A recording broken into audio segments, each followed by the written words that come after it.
잠언 24장 23절에서 34절까지의 말씀을 제가 봉독을 하겠습니다.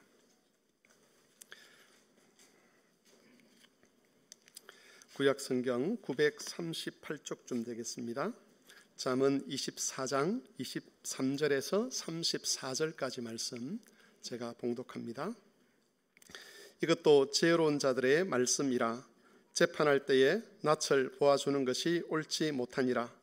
악인에게 네가 옳다 하는 자는 백성에게 저주를 받을 것이요 국민에게 미움을 받으려니와 오직 그를 견책하는 자는 기쁨을 얻을 것이요 또 좋은 복을 받으리라.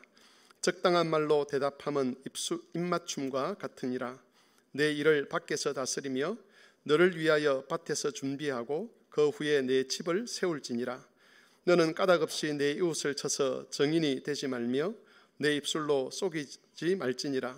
너는 그가 내게 행함같이 나도 그에게 행하여 그가 행한 대로 그에게 갚겠다 말하지 말지니라. 내가 게으른 자의 밭과 지혜 없는 자의 포도원을 지나며 본즉 가시던 불이 그 전부에 퍼졌으며 그 지면이 거친 풀로 덮였고 돌담이 무너져 있기로 내가 보고 생각이 깊었고 내가 보고 훈계를 받았노라.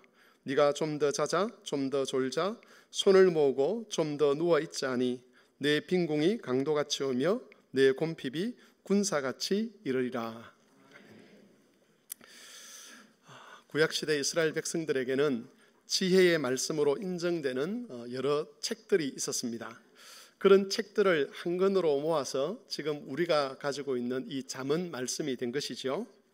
설교 본문을 읽었던 잠언 24장 23절에서 34절까지는 그런 여러 잠언의 책들 중에 하나였습니다. 아주 짧은 책이죠. 내용이 길지 않은 그런 짧은 책이지만 이것이 하나의 책으로 이전에 존재를 했었고 잠언을 편집할 때에 그것이 지금 우리 잠언 말씀으로 들어오게 된 것입니다. 이 말씀은 일반 백성들이 읽던 말씀은 아니었습니다. 이 말씀은 왕들이 읽어야 될 말씀으로 그렇게 기록이 되었습니다.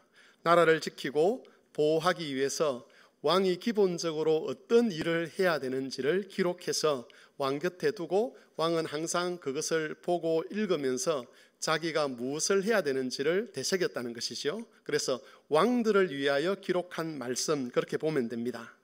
대략적인 내용을 보면 23절에서 29절까지는 왕들의 구체적인 임무가 기록되어 있습니다. 그리고 30절에서 34절까지는 그 결과가 나타나는 거죠.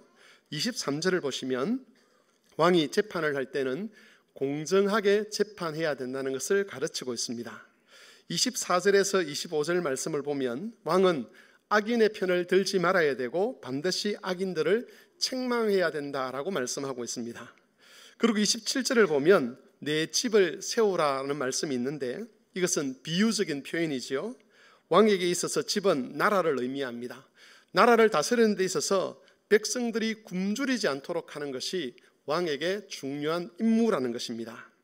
그리고 28절에서는 거짓 증언을 하지 말라라고 말씀하고 있는데 이것은 왕이 권력을 가지고 거짓말을 해서는 안 된다. 백성들에게 악한 거짓말을 해서는 안 된다는 그런 뜻입니다. 동시에 이 왕이 다스리는 나라 안에서는 거짓말을 하는 사람, 거짓 증언을 하는 사람들이 힘을 얻지 못하도록 해야 된다는 그런 말씀이기도 합니다. 그리고 29절에서는 왕이 권력을 이용해서 사사로운 복수를 하려고 해서는 안 된다는 그런 말씀을 기록해 놓았습니다. 30절에서 34절 말씀은 왕이 이런 임무를 제대로 하지 않았을 때에 그 나라가 어떻게 될 것인가 하는 것을 비유로 표현을 하고 있지요. 이 비유의 내용을 보면 지혜자가 길을 가다가 어떤 밭을 봅니다. 그 밭은 게으른 자의 밭입니다. 또는 지혜 없는 자의 포도원이라고 그렇게 비유를 하기도 합니다. 문법적으로 평행법이라는 문법인데 앞에 있는 내용과 뒤에 있는 내용이 똑같은 내용인데 표현을 달리 했다는 것이죠. 그래서 여기에 게으른 자라는 사람하고 또 지혜 없는 자라는 사람하고 같은 사람입니다. 그리고 밭이라는 것과 포도원도 같은 이야기입니다. 성경에는 지혜라는 말을 사용할 때에 호크마라는 말을 사용을 합니다. 아마 들어보신 분들이 있을 겁니다. 그런데 이 오늘 본문에서는 호크마라는 말 대신에 마음이라는 뜻을 가지고 있는 레브라는 말을 사용을 합니다. 이 말 속에는 판단력, 이해력 이런 것들이 이런 뜻이 담겨 있습니다. 그래서 정리를 하면 지혜가 없다는 말이 무슨 말이냐? 판단력이 부족하다 또는 이해력이 없다 이런 뜻으로 해석을 할 수가 있는 것입니다. 이걸 정리를 해보면 밭을 봤는데 게으르고 바른 판단력이 없는 그런 사람의 밭을 보았다는 겁니다. 포도원을 본 것이죠. 그런데 그 포도원은 어떻게 되어 있었느냐? 가시덤불이 자라서 포도원 전체를 덮고 있었습니다. 아마 여러분도 길을 가다가 그런 밭이나 그런 풀밭들을 본 적이 있을 겁니다. 한번 상상을 해보십시오. 원래는 밭이었습니다. 포도밭이었는데 포도나무가 있는지 없는지도 분간이 되지 않을 정도로 가시덤불이 가득하고 그리고 거친 잡초들이 자라 있습니다. 그리고 또한 포도원을 둘러싸고 있는 담벼락도 무너져 내렸습니다. 지혜자는 그렇게 버려진 밭을 보고서 하나님의 교훈을 받았다고 고백을 하는데 33절 34절 말씀입니다. 제가 한번 더 읽어보겠습니다. 네가 좀 더 자자 좀 더 졸자 손을 모으고 좀 더 누워있자 하니 내 빈궁이 강도같이 오며 내 곰핍이 군사같이 이르리라. 포도원의 농부가 게을러지고 바른 생각, 바른 판단 능력을 잃어버리게 되면 가난해져서 그 가난에서 벗어나지 못하게 된다고 말씀하고 있는 겁니다. 앞에서 말씀드린 것처럼 이 잠언 말씀은 농부에게 주신 말씀이 아니라 왕들에게 주신 말씀입니다. 왕에게 들려주는 거죠.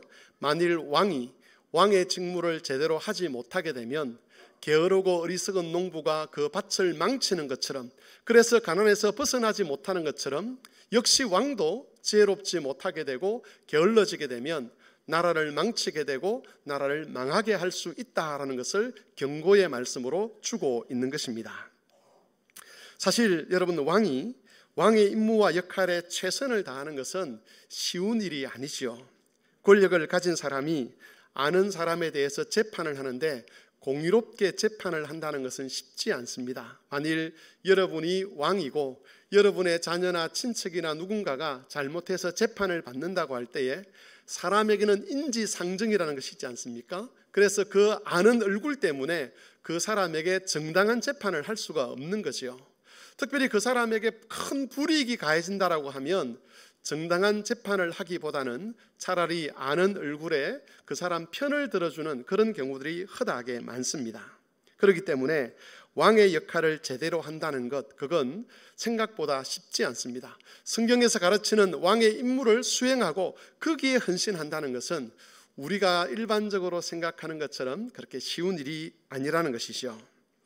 잠언 말씀에서는 바로 그런 왕들이 자기의 임무에 신실하지 못한 그것을 가리켜서 왕으로서 게으르다라고 이야기를 하고 또 왕으로서 판단력을 잃어버렸다라고 그렇게 표현을 하는 겁니다. 포도원의 잡초가 무성하게 만들고 그 담벼락을 무너지게 만드는 것처럼 이렇게 자기 임무에 신실하지 못한 왕으로서 올바른 판단력을 가지지 못한 그런 왕들은 나라를 망하게 한다는 겁니다. 따라서 왕들이 자기가 다스리는 나라를 망하지 않도록 하기 위해서는 어떻게 해야 되느냐? 온 힘을 다해서, 온 마음을 다해서 사람들의 관계 때문이 아니라 하나님이 주신 그 말씀 때문에 올바르게 판단하고 올바르게 자신의 왕권을 행사해야 된다라고 가르쳐 주고 있는 겁니다. 왕의 임무와 역할을 제대로 수행하는 것이 쉬운 일은 아니겠지만 어렵다는 이유 때문에, 곤란하다는 이유 때문에, 체면 때문에 그런 일들에 소홀하거나 게을러지게 되면 결국 포도원이 황폐하게 되듯이 나라도 망하게 된다는 겁니다. 오늘 설교 제목을 보시면 내 집을 세우라는 그런 제목입니다. 여러분, 왕에게 있어서 집은 자기가 다스리는 나라입니다. 하지만 이 집의 의미는 거기에 국한되지 않습니다. 우리는 이 집의 의미를 확장시켜 적용할 수가 있습니다. 만일 이 잠언 말씀을 진짜 왕들만 읽어야 될 말씀이라 그러면 우리 성경에 굳이 기록해서 우리로 하여금 다시 읽도록 하지는 않으셨을 것입니다. 그런데 이 집을 우리는 얼마든지 확장해서 의미를 확장할 수 있고, 그래서 여기에 주신 말씀을 우리에게 주시는 말씀으로 받을 수 있는 것이지요. 이 집은 개인의 영혼이 될 수도 있습니다. 또 이 집은 우리가 지금 머물고 있는, 우리가 구성하고 있는 가정이 될 수도 있고, 또 이 집은 교회가 될 수도 있습니다. 한 나라를 다스릴 권한을 우리가 위임받지는 않았지만 우리 영혼에 대해서, 또 우리 가정에 대해서, 우리 교회에 대해서 하나님이 주신 왕적인 권한들이 우리에게 있다는 것이죠. 하나님은 우리 영혼에 대해서 우리 각자에게 책임자의 권한을 주셨습니다. 우리가 우리 영혼의 주인은 아니지만 참 주인이신 하나님께서 내 영혼에 대한 책임과 관리자로서 나를 세워주신 것이죠. 따라서 우리는 왕이 자기 나라를 바르게 다스려 가듯이, 반듯하게 다스려 가듯이 우리 영혼에 대한 책임을 질 줄 알아야 합니다. 우리 영혼을 바르게 그리고 반듯하게 다스려 가야만 우리 영혼이 바르게 세워질 수 있는 것이지요. 가정도 집에 해당합니다. 모든 가정의 주인은 하나님이십니다. 그런데 하나님께서 남편에게 또는 아내에게 그 가정을 건강하고 바르게 세울 수 있도록 하는 권한과 책임을 부여하셨습니다. 우리는 그 권한과 책임을 가지고 가정이 하나님의 집으로서 잘 세워지도록 일을 해야 하는 것입니다. 교회도 마찬가지입니다. 교회의 성도, 내가 이 교회의 성도가 되었다는 것은 이 교회를 바르게 세워가야 될 책임을 맡았다는 뜻입니다. 특별히 우리 교회에는 직분자들이 있습니다. 직분자들이, 하나님께서 직분자들에게 직분을 주신 이유는 자기의 명예를 위한 것이 아니죠. 직분자들에게 직분을 주신 이유는 하나님의 집인 이 교회를 건강하고 바르게 세워가라는 하나님의 명령입니다. 여러분이 가지고 있는 그 직분은 사람에게서 권위가 나오지 않습니다. 비록 하나님께서 우리 성도들의 손을 들어서 여러분을 직분자로 세웠지만 사람이 세운 것이 아니라 하나님이 여러분에게 주신 책임이요, 권리요, 의무라는 것이지요. 그래서 직분을 맡은 자들은 하나님 앞에서 교회가 건강하게 세워지도록 그 맡은 책임을 다해야 하는 것입니다. 우리 교회에는 그런 분들이 거의 없지만은 위정자들은 하나님으로부터 한 지역 사회나 한 나라를 세우도록 권한을 위임을 받았습니다. 온 세상의 주인이 하나님이시지만 그 하나님의 주권을 그 사람에게 위임하신 것이지요. 그런 위임을 받은 사람은 나라를 바르게 세우고 그 지역 사회를 바르게 세우기 위해서 그에게 주어진 권한들을 사용해야만 하는 겁니다. 따라서 여러분, 이런 면에서 본다면 우리 모두는 다 집을 세우는 사람입니다. 자기 영혼을 세워야 되고, 가정을 세워야 되고, 교회를 세워야 되고, 때에 따라서는 나라를 세우는 사람이 되어야 하는 것이지요. 그리고 이렇게 집을 세우려고 할 때에 우리가 반드시 기억해야 될 두 가지 내용을 오늘 살펴보도록 하겠습니다. 설교를 기록하는 초등부 아이들, 오늘 두 가지예요. 몇 가지라고?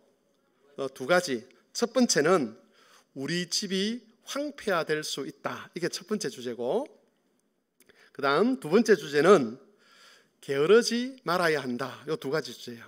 뭐라고? 첫 번째는 뭐라고요? 우리 집도 황폐화될 수 있다. 망할 수 있다. 두 번째는 게으르지 말아야 된다. 이 두 가지 주제로 오늘 말씀을 살펴보겠습니다. 여러분 31절에 보시면 지혜자는 게으르고 지혜 없는 자의 포도원을 보았다라고 되어 있습니다. 그 포도원이 보니까 가시덤불과 거친 풀로 뒤덮여 있었다는 것이죠. 그리고 그 돌담이 무너져 있는 것도 보았습니다. 포도원이 황폐화된 것이죠.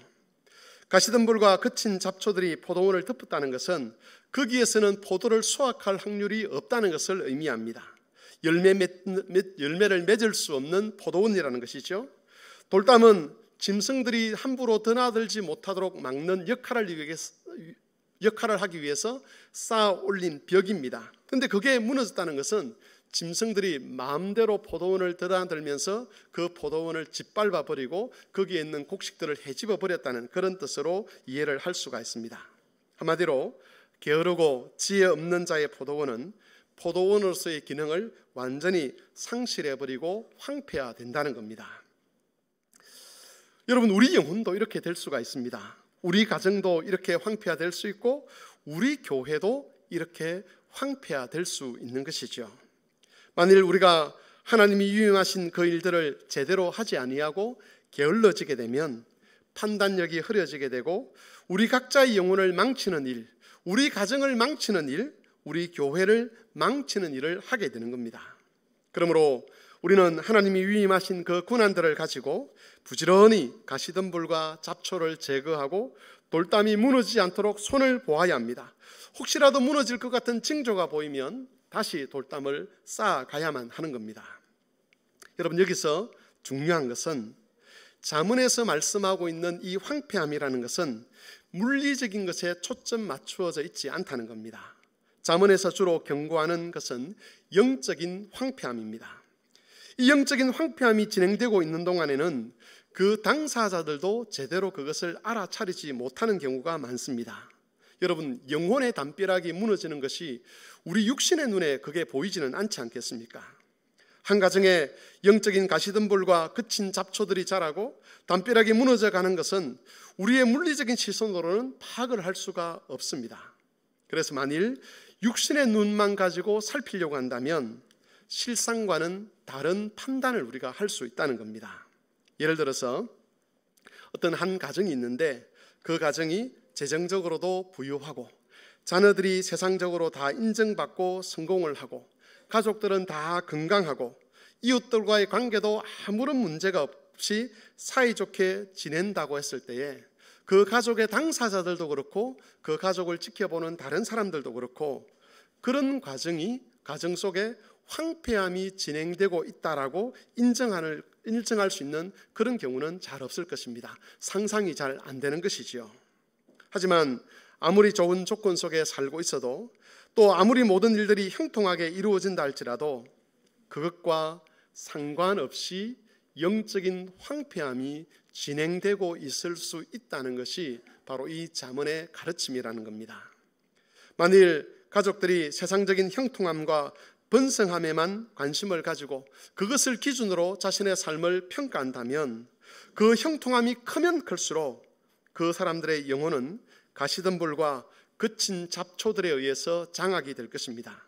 영혼의 돌담들이 붕괴가 되어서 그 영혼이 짓밟히게 된다는 것이죠.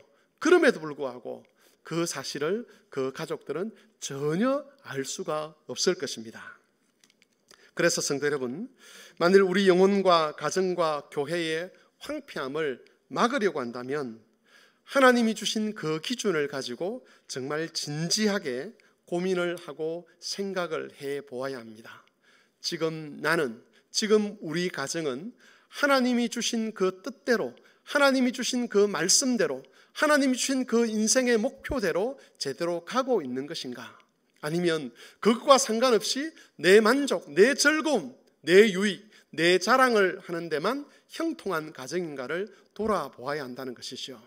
아무리 세상적으로 형통한다 할지라도 하나님을 영화롭게 하고 영원히 하나님을 즐거워하도록 부르신 그 하나님의 부르심의 그 사명, 우리 인생의 그 삶의 목적을 따라 이루어지지 않는 형통함이라면 형통함이 진행되면 될수록 그 영혼은 점점 병들게 될 것이고 그 가정은 점점 더 황폐하게 될 것이고 그 교회도 역시 점점 황폐화될 수밖에 없다는 것입니다. 아이들을 가르치고 돈을 벌고 사람을 만나고 교회를 드나드는 이런 것들이 세상적인 기준과 세상적인 가치에 따라서 그렇게 좌우되고 있다면 이미 가시덤불과 잡초가 그 영혼과 가정과 교회를 장악한 상태라고 보아도 무방할 것입니다. 돌담이 무너졌다고 보아도 무방하다는 것이지요. 그러므로 성도 여러분, 우리는 정말 정신을 차리고 자기 영혼과 자기 가정과 우리 교회를 돌아보고 점검할 수 있어야 합니다. 이 세 가지는 하나로 연결이 되어 있습니다. 영혼이 황폐화되고 있는데 가정이 건강하게 세워질 리가 없지 않습니까? 영혼이 황폐화되고 있는데 교회가 건강하게 세워질 리가 없지 않습니까?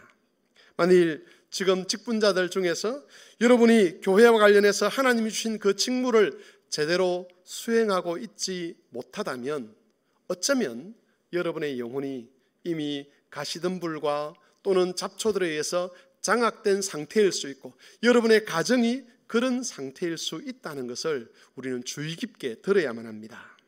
거듭 말씀을 드리지만 이건 물리적인 이야기가 아닙니다.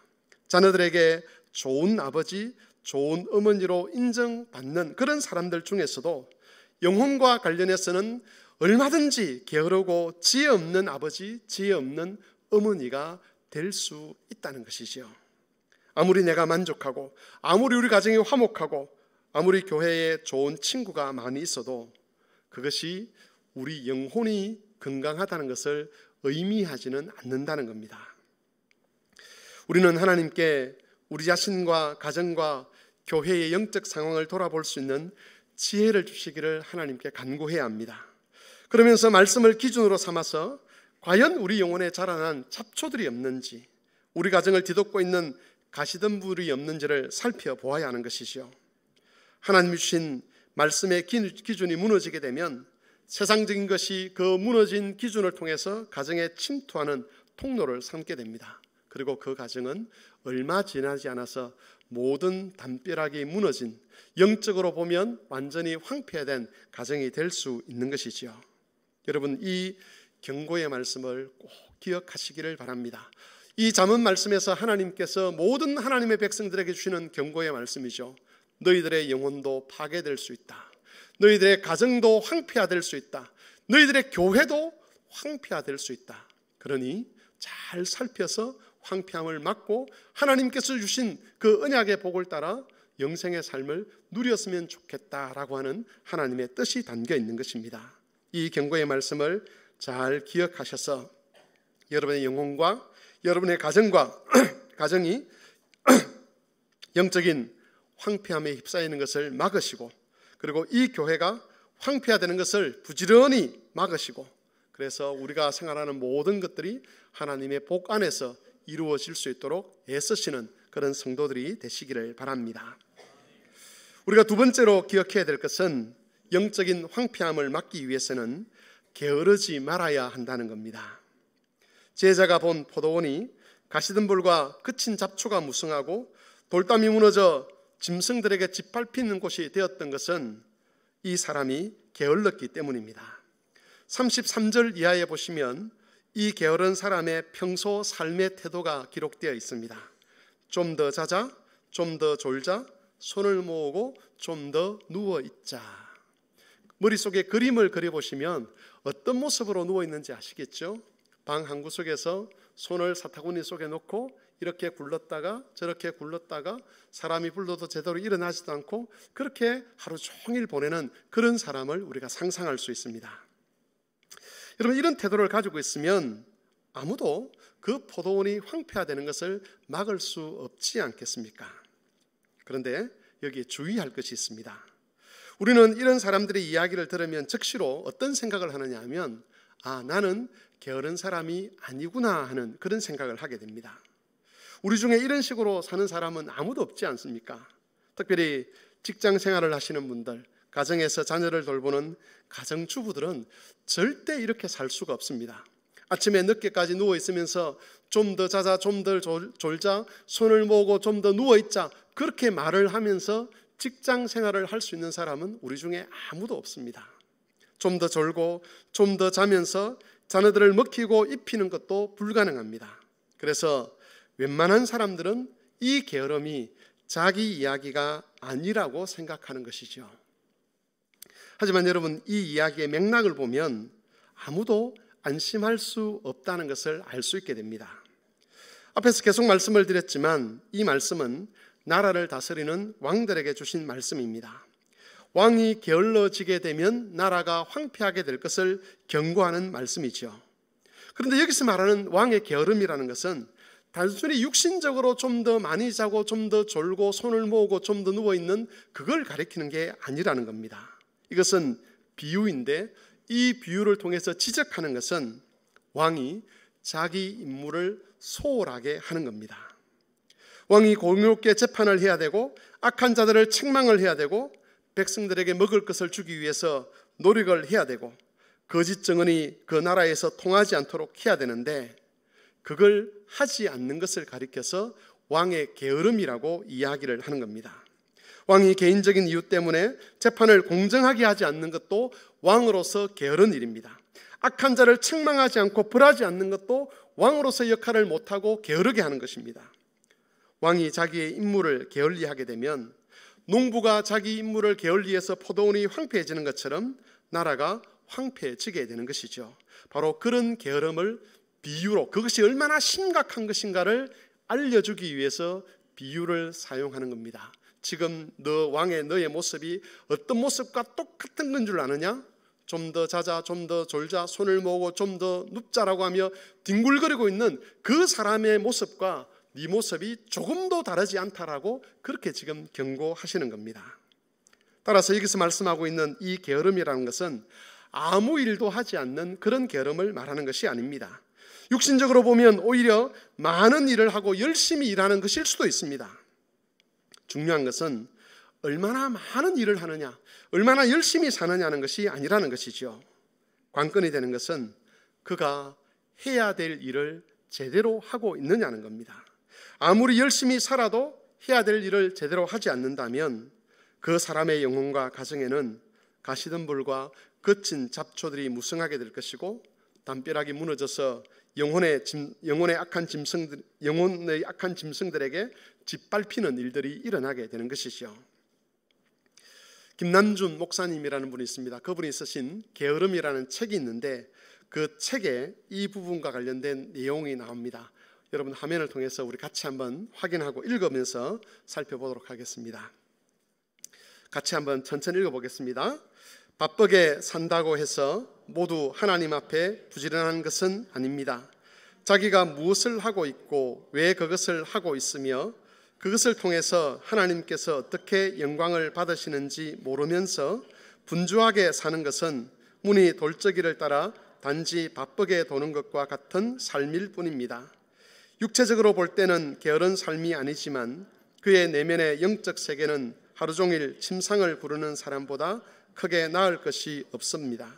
역설적이지만 분명하고 올바른 목표 없이 사는 사람들은 바쁘다는 핑계로 하나님 앞에서 게으르게 살기도 합니다. 바쁘다는 핑계로 영적으로 침상 위에 사는 삶을 방관하는 것입니다. 그들은 바쁘다는 핑계로 기도도 하지 않고 성경도 읽지 않습니다. 여러분, 우리가 부지런히 해야 될 일은 따로 있다는 것이죠. 이 말은 영적인 일에만 몰두하고 직장이나 가정에서의 일들은 무시해도 된다, 그런 뜻이 아닙니다.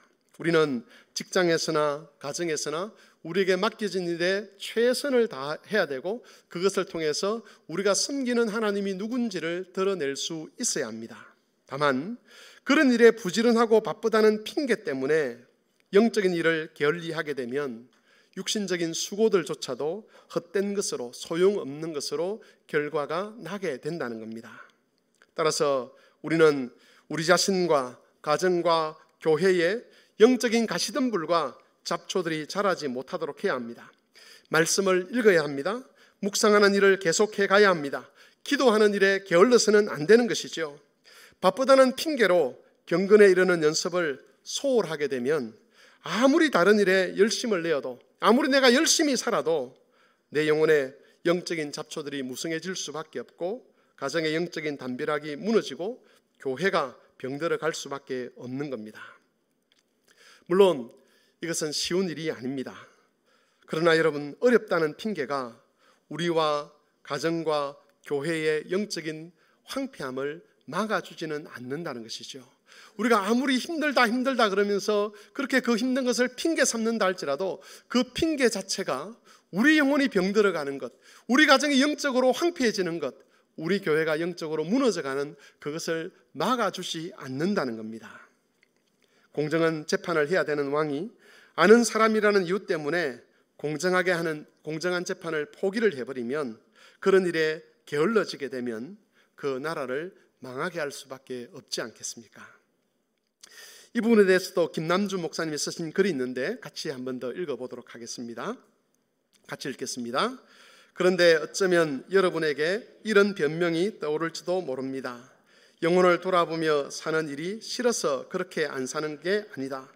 너무 바쁘고 힘이 들어 그렇게 못 살고 있을 뿐이다.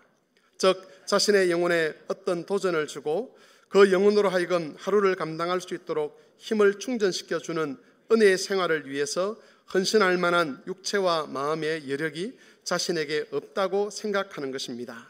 그런데 이러한 생각은 두 가지 측면에서 매우 잘못된 생각입니다.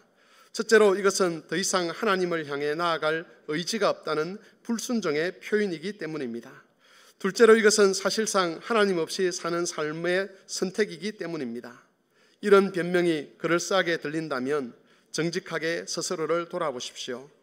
영혼을 위해 하나님 앞에 재충전을 받으면서 살아가고자 하는 영적인 욕구를 충족시켜줄 여력이 없는 것은 자신이 육체의 욕구를 채우는 일에 여념이 없기 때문은 아닙니까? 우리가 자주 되는 핑계가 그렇지 않습니까? 하나님, 너무 바쁩니다. 너무 시간이 없습니다. 그래서 성경 읽는 것도 힘들고 기도하는 것도 힘들고 자녀들에게 하나님 말씀을 가르치는 것도 너무 어렵습니다. 그 말은 하나님, 나는 힘들어서 그걸 못하겠습니다. 그 말과 같다는 것이죠. 의지를 놓아버리겠다는 말과 같다는 겁니다. 그런데 가만히 보면 우리가 다른 일들은 아무리 시간이 없어도 다른 일들은 또 열심히 하지 않습니까? 우리가 하고 싶은 일들, 보고 싶은 드라마는 우리가 열심히 보는 것이고, 즐기고 싶은 레저가 있으면 그건 즐기는 것이고, 그러면서 우리는 하나님 앞에 핑계를 댑니다. 하나님, 기도할 힘이 없습니다. 기도할 시간이 없습니다. 기도할 마음이 없습니다. 근데 그렇게 되면 그게 게을러지는 것이 되고 결국 우리 영혼이 황폐화되고 우리 가정이 황폐화되고 우리 교회가 황폐화되어서 우리 삶 전체가 망가지게 될 것이라고 성경은 우리에게 경고하고 있는 것입니다. 성도 여러분, 여러분은 여러분의 영혼을 돌보는 일에 부지런하십니까? 여러분의 가정을 세우는 일에 부지런하십니까? 자녀를 두신 부모님들은 자녀들이 하나님 말씀으로 살아가도록 하는 일에 열심을 내고 있습니까? 하나님, 나는 잘 모르겠습니다. 어떻게 해야 될지 모르겠습니다. 시간이 없습니다는 핑계가 아니라 어떻게 하든지 시간을 내어서 이 자녀들에게 믿음을 전수해 주기 위해서 기도하고 계시고 또 말씀을 가르치고 계시고 가정 기도회를 하고 계시고 그런 식으로 노력하고 계시느냐 하는 겁니다. 우리가 게을러지게 되면 망할 수밖에 없는 겁니다. 개인적으로 경건의 일기를 힘쓰는 것과 아울러서 여러분 가정에 영적인 가시덤불이 자라지 못하도록 말씀을 공급하는 일에도 힘쓰시기를 바랍니다. 또한 하나님이 세우신 말씀의 돌담이 무너지지 않도록 가족들과 함께 그것을 지켜가기 위해서 결단하고 애를 쓰시기를 바랍니다. 여러분, 우리가 어떤 핑계를 댄다 할지라도 이 일에 헌신하지 않게 된다면, 이 일에 게을러지게 된다면 우리 영혼도 우리 가정도 하나님 앞에서 황폐하다는 그런 판단을 받을 수밖에 없는 것이죠. 자기 영혼을 돌아보는 것, 가정을 돌아보는 것, 교회를 돌아보는 것은 하나로 연결되어 있습니다. 여러분이 언제 교회에 헌신했는지 한번 돌아오십시오. 여러분이 언제 가정에 신실한 정말 좋은 부모가 되고 좋은 남편이 되고 좋은 아내가 되었는지를 돌아보십시오. 여러분의 영혼을 하나님 앞에서 경건하게 세워갈 때가 아니었습니까? 우리가 그때를 생각하면서 다시 한번 힘을 얻어야 할 것입니다. 한 부분이 잘 되면 나머지 부분도 잘 될 수밖에 없습니다. 이 하나님의 말씀을 기억하셔서 하나님께서 여러분에게 주신 그 고난과 역할이 있는 모든 곳에서 가시덤불과 잡초를 제거하고 다시 돌담을 쌓으시면서 건강하고 좋은 포도원, 좋은 집을 세워가시는 그런 성도들이 되실 수 있기를 바랍니다. 하나님의 말씀을 생각하며 같이 기도하겠습니다. 하나님이 우리에게 세워야 될 여러 집들을 주셨습니다. 우리 영혼도 주셨고 우리 가정도 주셨고 교회도 주셨습니다. 우리가 영적으로 부지런하여 이 영혼과 가정과 교회의 황폐함을 막고 정말 건강한 포도원으로 세워갈 수 있도록 도와주시기를 다 같이 한 목소리로 기도하겠습니다.